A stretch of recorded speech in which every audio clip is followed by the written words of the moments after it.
Jerry Leger is a singer-songwriter based in Toronto, Ontario. He recently released a new album called Waves of Desire and celebrated 20 years of his band, Jerry Leger and the Situation. I got to know him when he toured out this way, and it was great to chat about the inspiration for the new record and getting to meet your heroes before they die. You don't know what to do, and you don't know what to say. Forget all that. Start anyway.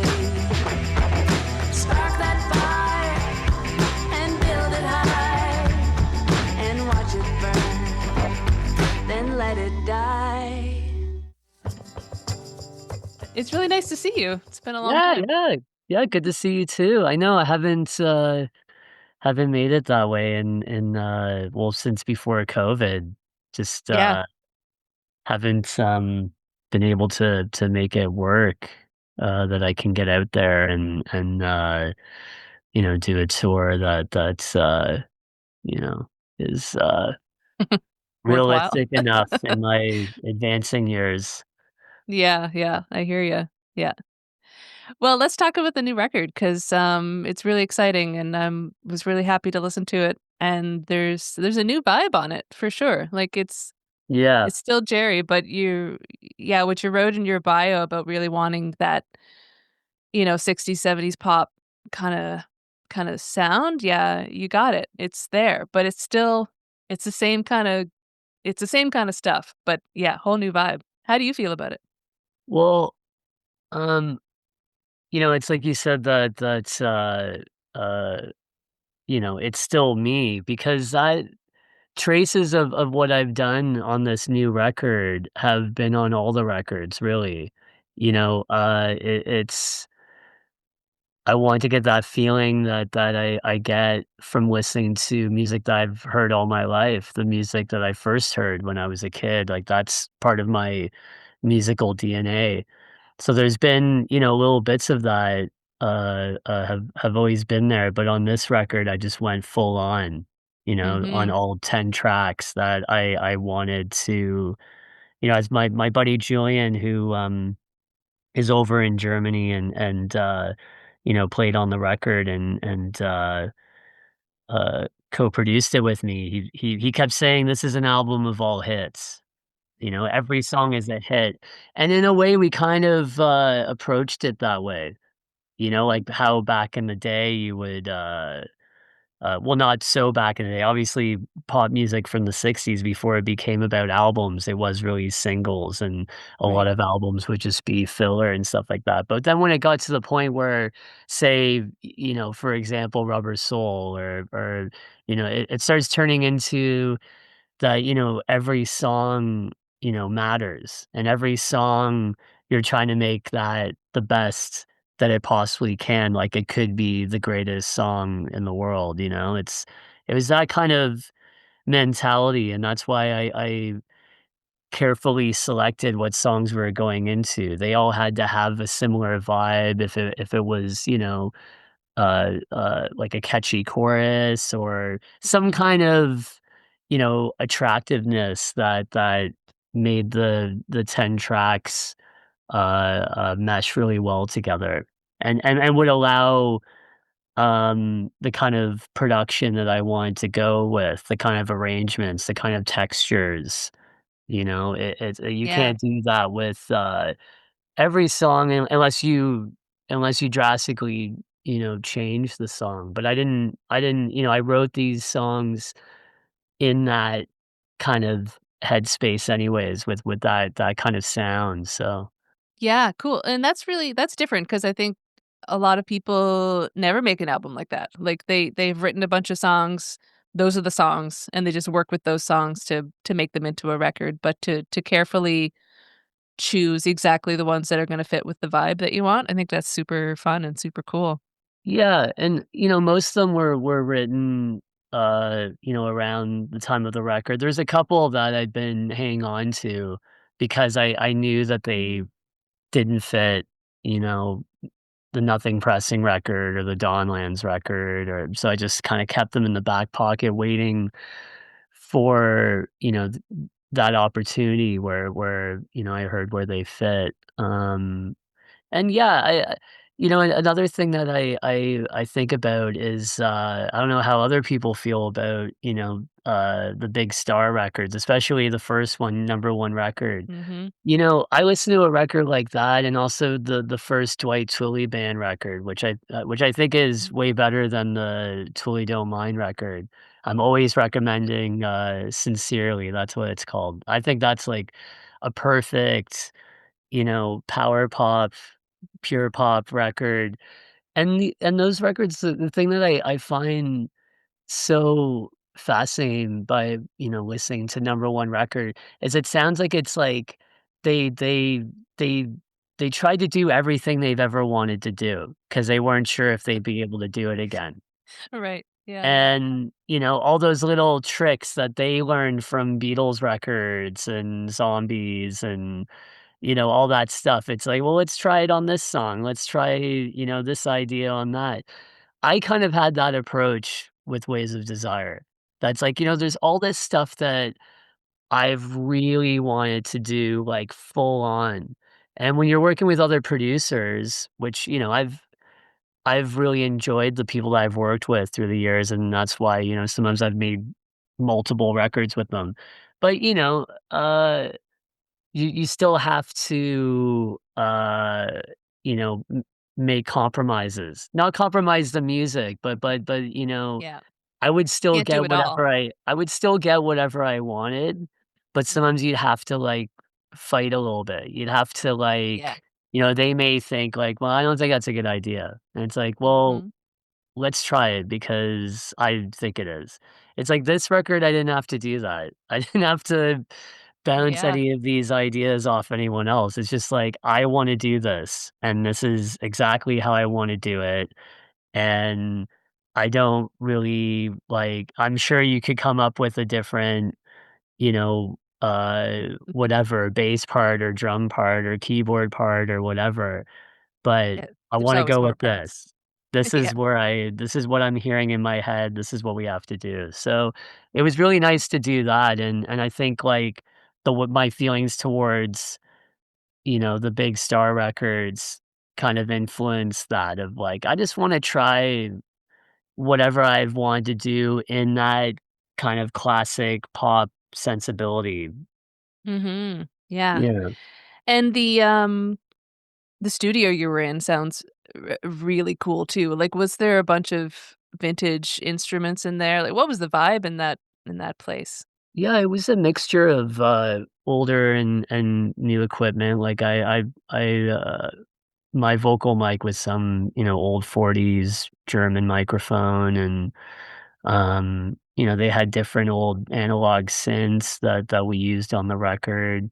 Um, there's a lot of Mellotron on the album, but that isn't actually an old Mellotron because, as those who know that have had, original Mellotrons, they're very finicky. I mean, Mm. they're just like little tape loops Mhm. inside, so, um, it was a bit too fragile for us to use that, but, we used, like, a newer, digital Mellotron that's, all this stuff's come a long way, but everything else was, pretty analog, and the live room, the studio, the band room that we recorded in, uh, you know, according to them, not much has changed about it since the '50s. It's still I mean, it's the same room, right? Wow. And it was great. It was a really, really great studio. We had such a great time making this record. And we just did it in 3 days. Oh, Uh wow. 'Cause we did some rehearsals before we went in, so everyone was on the same page, so, we knew what we wanted to do, and I had sent, demos of the songs to, Susan who sings on the whole record with Mhm. me, so she had already, kind of learned the songs and got an idea of I mean, we've known each other now for a while, like, we met Susan and Julian, they're also a couple, but we met them the first show we ever played in Europe, in their in the town that they're in, Solingen, which is close to Cologne where we did the album. But that was 2018, our very first show in Europe, and Julian was writing a review for the local paper and liked the record I had out at the time, Nonsense and Heartache.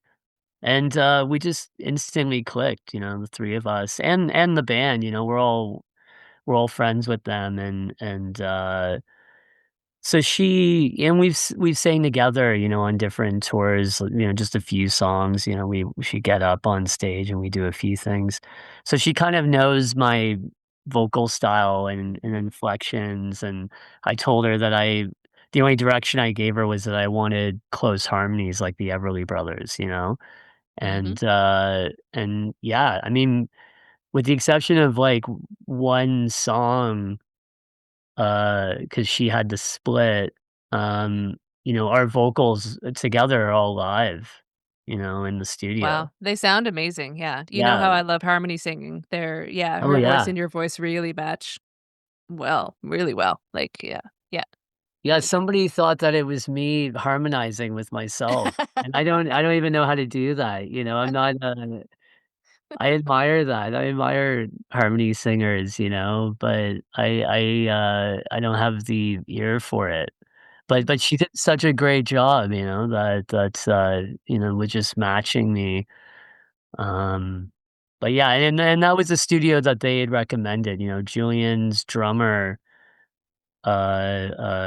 Thomas, who plays in Julian has this psych rock band called Blackberries, and yeah, so Thomas works there. So he engineered the record and he also mixed it because he had sent me a rough mix of one of the songs and, I figured I was gonna get somebody here to mix it, and so I mm, could be there for it and really but he did such a he obviously felt very close to it and connected to it because it was such a beautiful mix and even in a rough mix form, and had such a unique sound. It's like I thought I was gonna go in and try to mix it like, the older record, because that's how right, we yeah, recorded it too, where I was like, I only want, 4 mics on the drums, stuff like right. that. I don't want any studio trickery, like, I wanna just, but he gave the mixing such a unique sound. I thought, "Well, this is the guy. He has to do it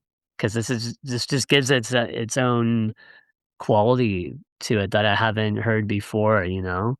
Yeah, Um, yeah, yeah, it's really nice. It's cool. awesome. This episode probably won't be airing until you're possibly even done of your, uh, upcoming, Oh, European yeah. leg of your tour, That's um okay. but you're taking the band with you, and I noticed that it's been 20 years that you've been playing with The Situation as your backing band, so I was wondering if you talk about how do you keep a band together for 20 years? Well, I'm very fortunate, uh, first off. Um, Kyle Sullivan, who plays Mhm. drums and, we've been he's been there the longest, he's been there since the beginning, when we Wow. were 19 and I was actually with, quote unquote, manager at the time, and he was saying, like, nobody's gonna want, a solo singer-songwriter, I was just playing acoustic and doing my thing, right? He's like, "You need a band. You need to get a band together." So, he's like, "Do you know any guys?" And I remembered, well, this guy I went to high school with, like, we weren't really friends in high school. I was like, "This guy I went to high school with plays drums." And that was Kyle, yeah, I mean, we're Wow. still playing after all these years, and Dan's been there since 2007. Mm. James Mackay was up Mhm. until, 2019. So that was a long time. He was there for, 13 years. Yeah, it's hard to keep bands together, even though when I started, I knew I always wanted it to be, my name and that wasn't like an ego trip. It was Mhm. because I was so you know, I mean, it may be a bit of an ego trip, but more just an ego in the way that I want it to be my thing. I wanted to sing my own songs, I only wanted to do my songs.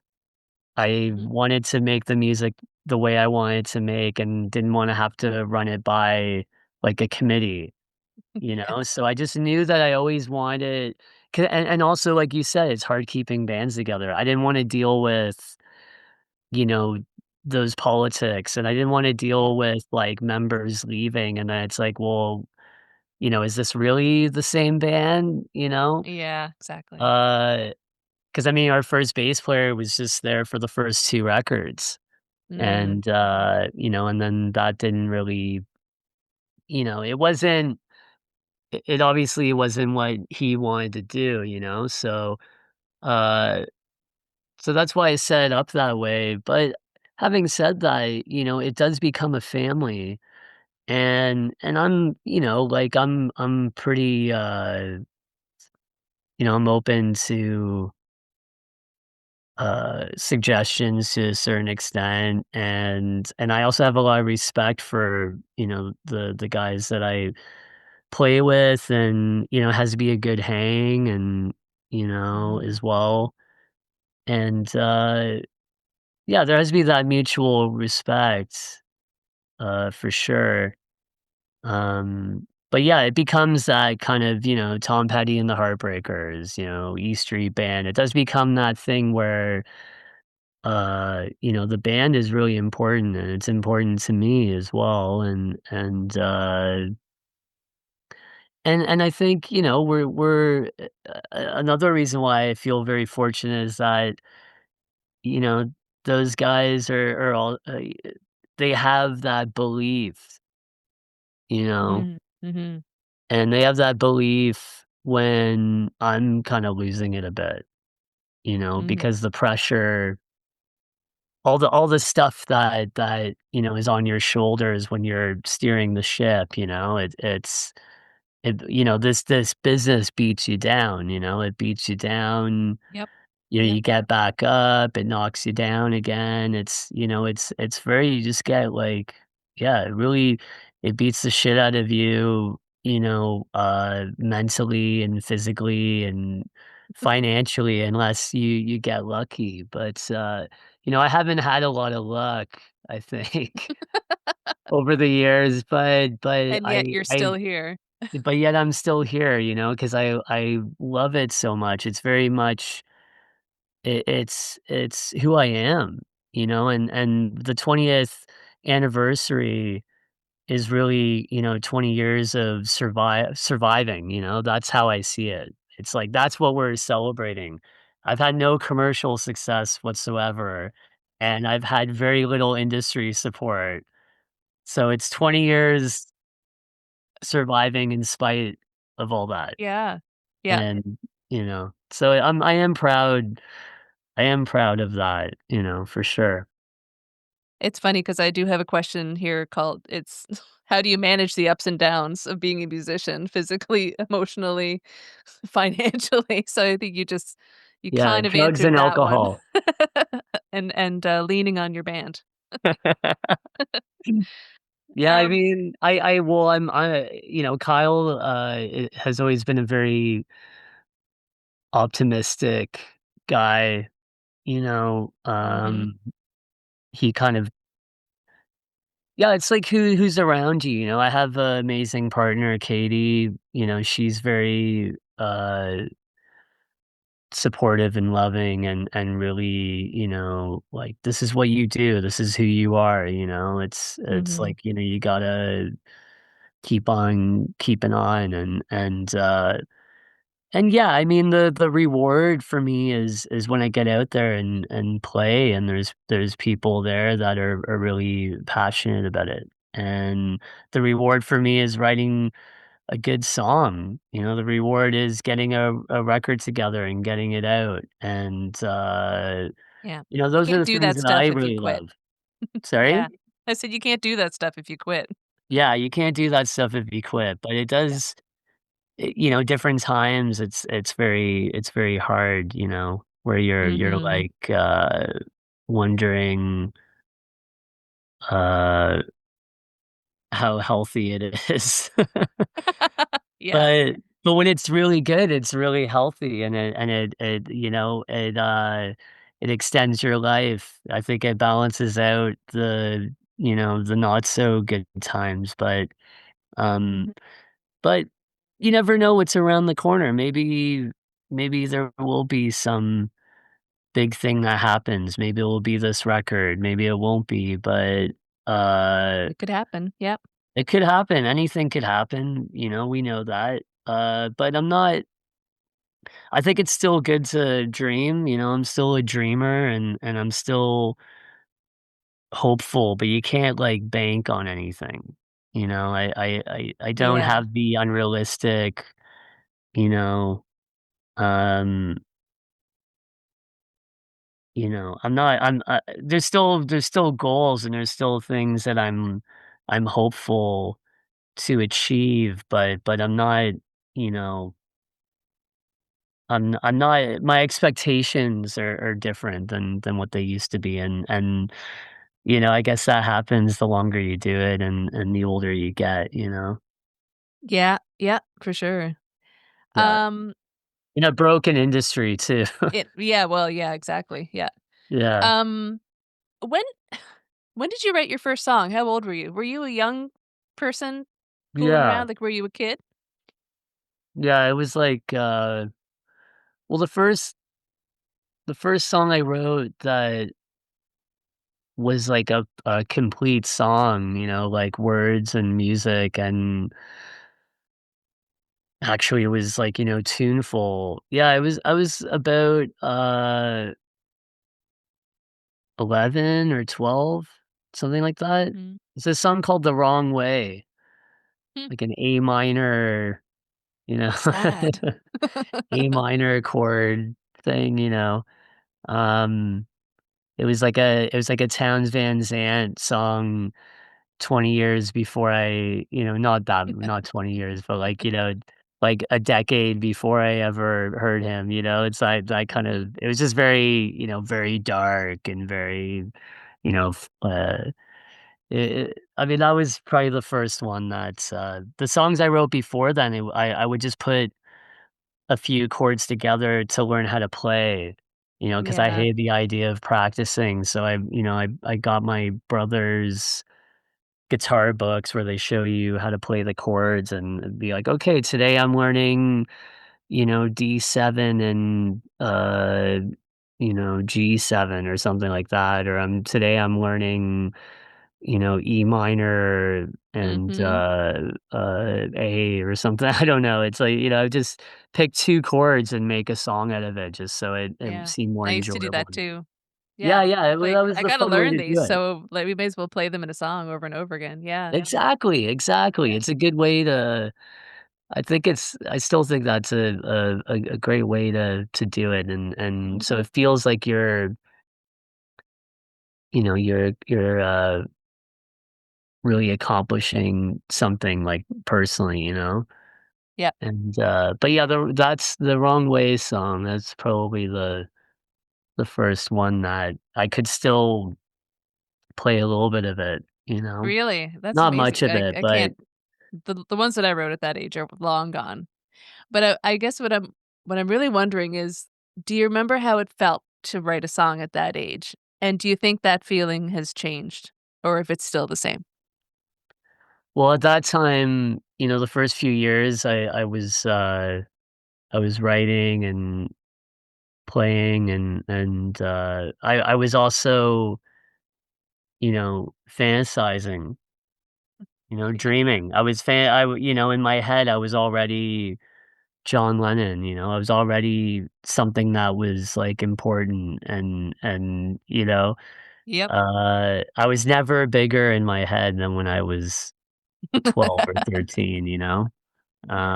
So I just felt like and that goes back to why I learned how to play that way or how I learned how to, yeah, play and write and stuff like that was that In a similar way to John Lennon, I was very impatient. I just wanted to be able to do it. Okay, I wanna know enough to be able to create something and then Yeah. feel like I'm in there doing it, you know? And I had 2 older brothers that were, writing poetry and singing and playing guitar, and they had a band, and it was, so I saw that, and that made me see that it could be a reality, like, I could do this, Mhm. and yeah, I mean, it's still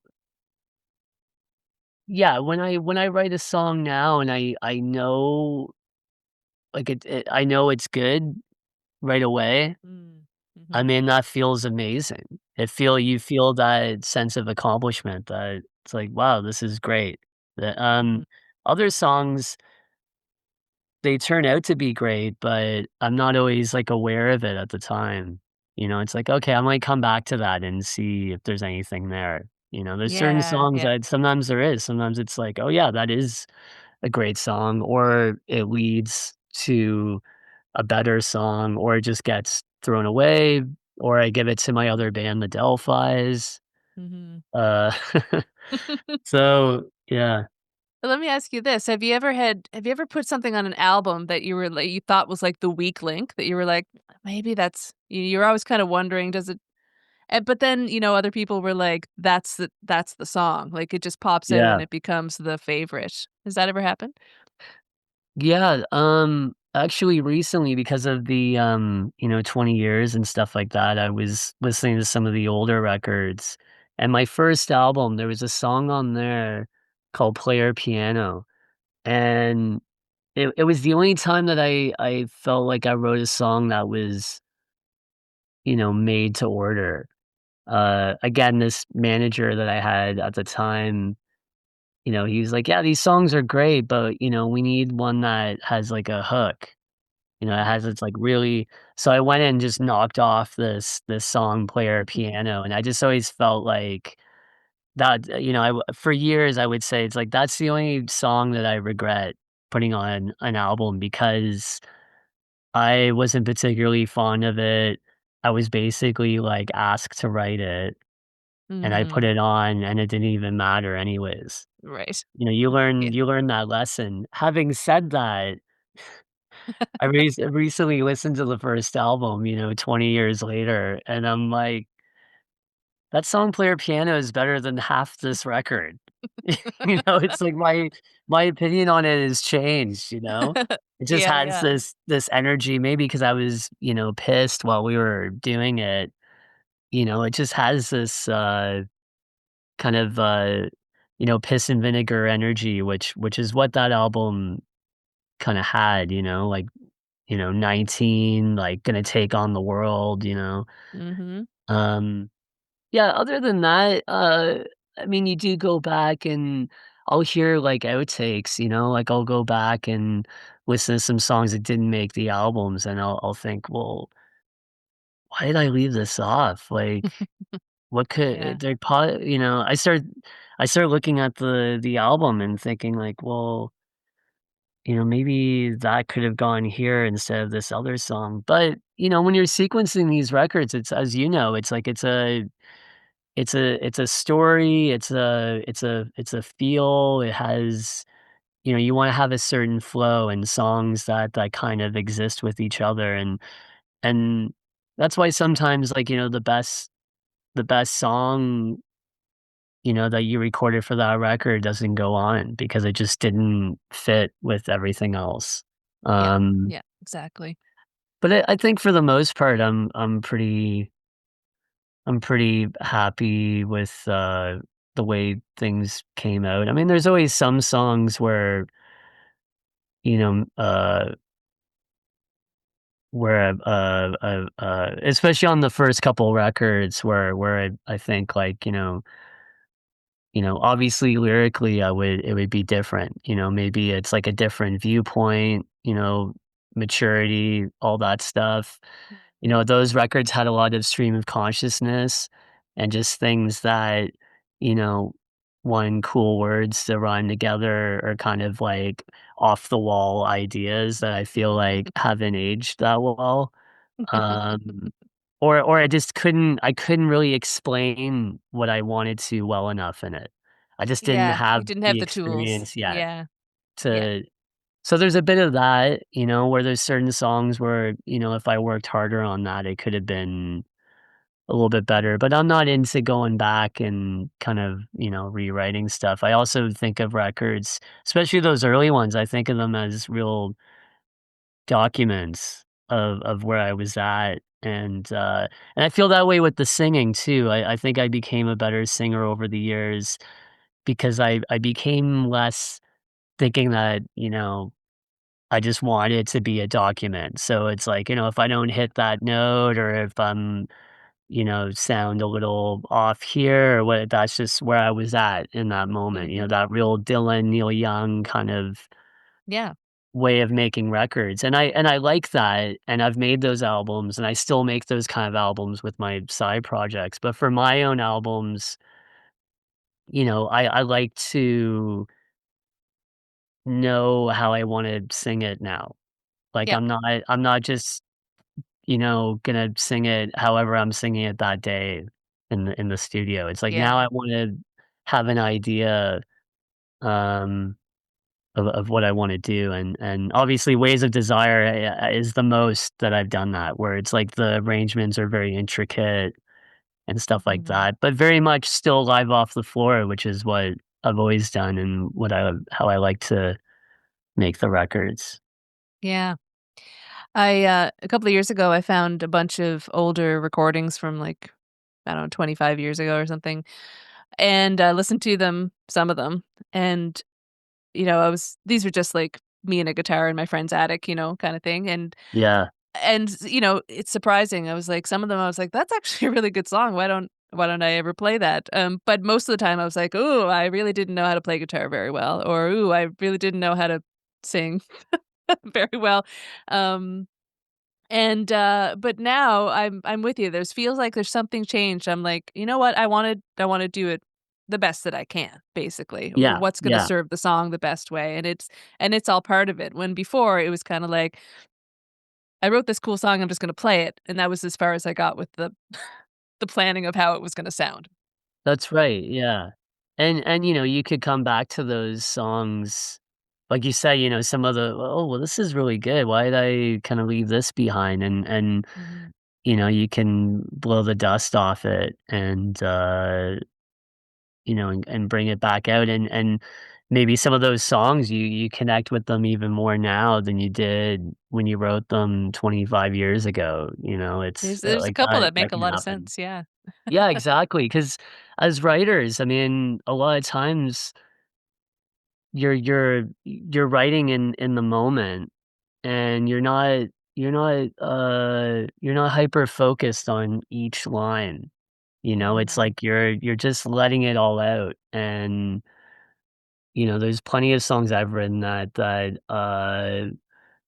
if somebody asked me what it was about, I'd have to interpret it. I'd have to kind of bullshit my way through it, and, I stopped doing that, Like, it got to a point because it was so bad with, the lack of press here and stuff like that. It's like every publicist I worked with would, if you have a single coming out, it's like, "Yeah, Mhm. give us a blurb on, what this song is about," and blah, blah, blah, and I'd be I hate like that so much. I'd be trying to, like, figure out, like, "Yeah, what is this song about?" I don't no, I don't give a shit. I'm not, like, doing it, Yeah. unless I actually know. I mean, some Well, songs yeah, exactly, yeah. do have a but other songs, it's like, if I don't, I can't interpret myself, Yeah, it's weird yeah. to me. What kind of music do you play? That's the question, like, really I just don't I get a little flustered every time I hear it now, and I'm just like, "What do you mean? What do you mean?" Yeah, Anyway, I know. I won't even go there. My favorite question was, back yeah, maybe it was, like, 2007 or something like that, but I had this photo that's, I was, like, standing on, like, a tree stump, and the guy asked me, he was like, "Yeah, you have this photo where you're, like, standing on this tree stump." What does Jerry stand for? Wow. Yeah. Next question. Yeah, exactly. I think I just kinda laughed. I think I laughed it off, you know, I was like, I don't know Yeah. if I that's, interesting, but yeah. I noticed on your Bandcamp page that you you have 28 different releases on there for people to buy. Like, It's 'cause I'm so do old now.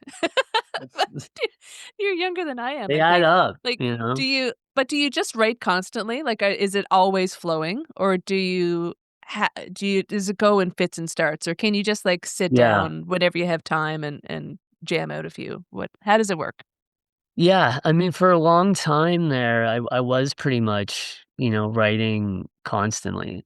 Um, you know, these days it's like there's a lot that gets in the way with the, you know, the business side Mhm. of things of because I'm, you know, self-managed and booking the tours myself and uh overseeing a lot of things. Even when you have like a record on a label, you're constantly checking in to see if, Yeah. you know, everyone is communicating with each other, everything's on, you know, the Mhm. flow is good and yeah, so I mean, I think that I feel like more and more the busier I get, you know, the more that uh distracts from the creative side, which really bothers me, as you can imagine. Yeah. It Yeah. really bugs me, but I still find time to write. I still find time to and sometimes it's like turning on the it turns on the faucet, you know, you like write a song, especially if you're really excited about it, and then a bunch of other songs show up, you know. Yeah. So I find that more these days, if I'm just writing words and stuff like that, it's like when I, you know, when I have those moments where I can do that, or I'm writing songs kind of periodically or I'm writing blocks of songs. So, you know, by the end of the year, I still end up with, you know, a good amount of songs that I think are Mhm. pretty good. Um, but it, you know, it's not, I'm sure it will happen again, but, uh, you know, there's been some years where, you know, I wrote like 50, 60 songs, you know, like not that long ago either, you know, like Yeah. 2019, 2020, well, I guess, you know, I guess I had more time We on all did that. that year. But it's like, you know, yeah, 2020, I wrote, you know, 50 songs that year, you know, so, uh, but yeah, it's, you know what's the life is what happens to you while you're busy making other plans, you know?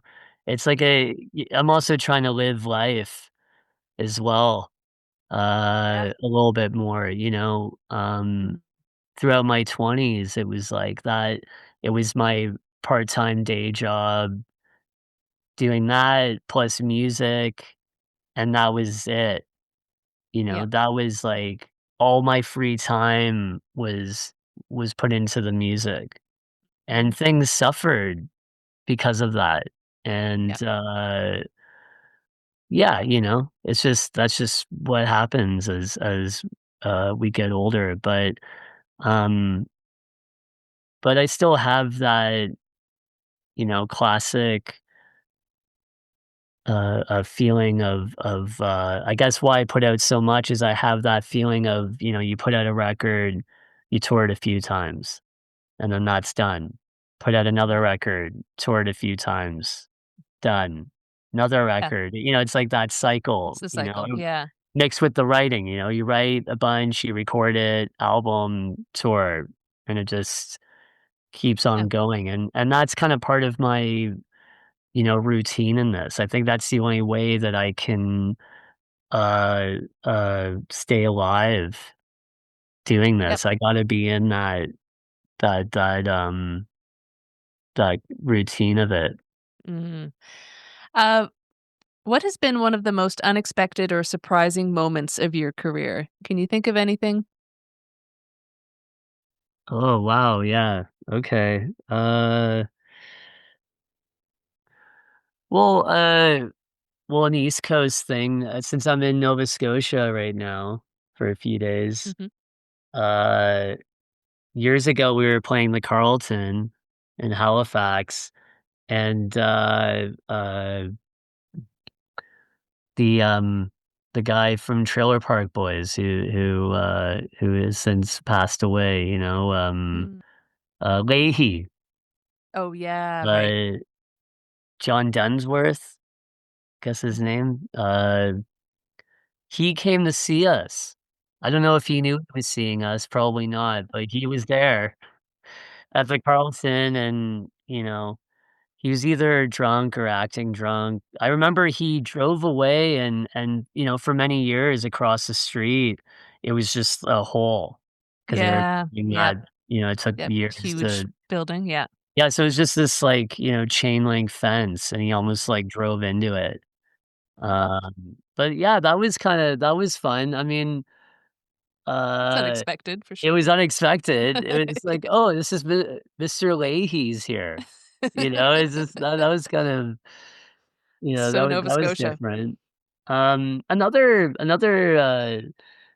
Another cool thing was, years ago, I opened for Neil Young's then wife, Peggy Young, who has also Mhm, passed away. I have a lot of, you mhm. know, unfortunately, these 2 stories involve people that have passed away, but, there's, like, 2013 and yeah, I opened for her and she had, the band was amazing, like, she had, guys like, when Neil wasn't playing with Crazy Horse, he'd be playing with Rick Roses on bass, he'd be playing with Spooner Mm, Ullman, who's now playing again with Bob Dylan after many years. He was on those, like, gospel tours with Bob. And also, I mean, Spooner was I mean, his most people would know him from, Muscle Shoals, like, on yeah, yeah. those Aretha records and writing and co-writing, a lot of classic songs, Did you and, get to hang out with these guys? yeah, well, what happened was, we did our set, and I did as a duo with Dan Mock on bass, and Rick Rose is the bass player who has also passed away, since then, sadly. Really sweet guy. He came up after and, was just very nice, loved your set. And, after the show, I wanted to say goodbye, and I went it was at the Horseshoe in Toronto, and I went into the alley where they would be loading out. Just wanted to see if they were there. Mm, And that's when I met Spooner and, was talking to him for a little while, and I saw Rick get off the bus, mhm. and I went over and, was saying goodbye, um and yeah, long story short, he invited me up onto the bus, which turned out to be Neil Young's bus. Peggy borrowed it for Right. because Neil was supposed to be on that tour too, like, he was supposed to be playing at, Mm, Lenoir's right. festival, but it didn't work out, and Peggy came up anyways Mhm, and did the festival and did a Toronto date, before they headed back to the States. So that was pretty cool, and she was very nice. I remember they were watching The Highwaymen, like a mm. concert video on the TV in the bus, with Christopherson Of and course they were. Waylon and all them, Johnny Cash and Willie. And, she's sitting there one of the crew guys went to the A&W and grabbed all these burgers and fries, Mhm. and she grabbed a salad, so she's sitting there, we're having fries, and she's eating a salad, and we're watching this thing, and she's like, "Oh, yeah, I remember when my husband and I first met Willie." And I was with my buddy Sean, who has also passed away. Wow, this is crazy. He Wow. he sadly passed away unexpectedly in 2020. So it's a really nice memory for that too, because he was all into that stuff. He was reminding Spooner of records that Spooner he had no memory of doing it. Um, but yeah, so Peggy says this and, Sean and I look at each other like yeah, your husband's Neil Young. Yeah, we know who your husband is, you know? But that was yeah, that was a really cool memory, you know? That was really nice. Um, just because they were so nice and it was a great hang, you know? It's like a nice way to end the night and you know. Mhm. I have one more question for you. Does music help you make sense of the world, or does it help you make sense of yourself in the world? Yeah, I mean, it helps me make sense of the world in the way that, yeah, like, you know, thoughts and feelings and emotions are we're also connected by that, Mhm. around the world across the board, you know? That's why, the saddest songs, they can be so relatable and comforting because you know that somebody else is going through it or has gone through it. I don't know, make sense of the world though. I mean, the world's so screwed up. Yeah, that's I don't maybe know we how passed that much point. I can make sense of it. It's very, it's very sad, depressing, and disappointing. A lot of the stuff that we've been seeing. Um, yeah, and making sense of myself. There is that reflection, especially looking at songs through the years. Not that I'm like a total autobiographical writer. I mean, there's always going to be certain things that are, because it's my life that I'm living through and, but Mhm. it's kind of like a novelist, I'll read like a book and think, this can't all be make believe, there Yeah. has to be references there, but yeah, I do think I think it does help. I think music in general helps me uh kind of sort myself out a little bit better and hopefully be better as the years go by and I lean on it for strength and comfort, Ways of Desire I made at a difficult time in my life when we went in to record that and I really just wanted to make a record that was comforting and was this, giant hug because I needed that at that time, you know? And I think that's also why I was wanting to capture that feeling that I got when I was a little kid discovering music, becoming obsessed with music, and Yeah. just how Yep. that felt. Mhm. Because, there's certain songs, certain albums that you go back to that are these, like, comfort records Yep. where, everything's gonna be okay as long as this song is playing, Mhm. and that's kind of the record that I wanted to make, and that's yeah, that's how important music is to me in life, you know? It's been such a big part of my life, my entire life, that I forget sometimes that it's not like that for other people, Well, because it's yeah, all I've that's known, yeah. it's all I've known. Well, one of the reasons why I wanted to do this podcast is that I know a lot of people that aren't artists and aren't, don't Yeah, make art all the time, and they don't know. They don't know what it is to be someone that produces all of the time yeah. and what it means to them. So that's kind of what I'm getting at. Um so you're going to Europe first with this new record, soon as it's released, and then you're Yeah. coming back to you're gonna do a show at Massey Hall, I think, and then do you have some Canadian tour dates in, like, the new year, or I'm starting to work that stuff out. Uh, yeah, there'll be something in the spring before I head overseas again. Mhm. Probably like end of March. I would in my mind I would really like to tour the East Coast again and maybe around this time next year. Like Yeah. September, late September, early October kinda thing. I would really like to do that. I hope I do. Uh, and yeah, the show, it's not Massey Hall, I'm playing at the Great Hall Oh, in Toronto, sorry. but, Yeah, thanks for that. uh, yeah, which is another beautiful venue, in Toronto, really very old room, very great stage, great hall. It's in the name. Uh, yeah, and we're really looking forward to that. Uh, yeah. Cool.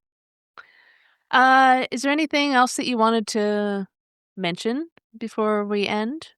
Uh, I guess, that, besides the album being on, vinyl and,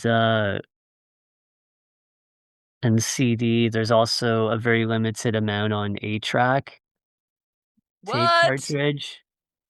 So for any Can for you anybody get out that through there Bandcamp? for anybody out there, yeah, on Bandcamp, on my Bandcamp, you can, while supplies last, you can order Waves of Desire on 8-track. 'Cause I grew up with, 8 tracks. Cause my dad had this 8-track carousel player that fit in, a bunch of different tapes. Mhm. So I have, like, fond memories with that, and then I found a guy in Toronto that made them, did, like, a beautiful Amazing. job. It sounds exactly how you would expect it to sound if you know listen to 8 Authentic. Yeah. tracks, and he does, all the artwork sticker on the cartridge and comes in the case and did a beautiful job and it's just really nice, my dad bought one right away. He was extremely excited about it because he still has a player that works and, I have a player. So it was really nice it Awesome. was really nice to listen to it. It was cool. So for any, uh 8-track enthusiasts out there, you know, uh, there might still be 1 or 2 copies left by the time they hear this. Alright. Get on it if you want it. Jerry, thanks so much. It was so nice to talk to you today, Yeah, and, yeah, thank you. super Thank great. you it's so great to chat with you again, the annoying thing about, you know, uh, not getting out that way, uh, more than playing the shows is seeing, friends like you out there and that we always look forward to seeing when we came out or playing with. So yeah, I do hope to get out there, sometime next year. That'd be great, and maybe I'll get to Toronto sometime again. Yeah, yeah, well, let me So, know. Give me the heads up. yeah. And yeah, thank you so much for having me on the show, and I'm looking forward to, backtracking and listen to some of the other episodes. Yeah, yeah, you should. I will, yeah. That's awesome. Okay. Yeah. Well, thanks. Okay. Well, great. Well, thank you so It's much. nothing and everything. It's a gentle sigh and a scream into the void. It can leave you. It can be you if you let it. You don't know what to do and you don't know what to say. Forget all that. Start anyway. Spark that fire and build it high and watch it burn. Then let it die. It can make you cry. It can dry your eyes. It can be the one that keeps you warm inside, and it breaks your heart, then tells you where to start if you let it. You don't know what to do, and you don't know what to say. Forget all that. Start anyway. Spark that fire, then build it high. Watch it burn, and let it die. It can make you stand up, make you fly. it's a lifetime. In the blink of an eye, it's obsession and objection to the status quo. You got a lot to do, and you got a lot to say. Just write it out, get it on the page. Find your crew, get mobilized, and maybe soon you'll realize that it's nothing and everything.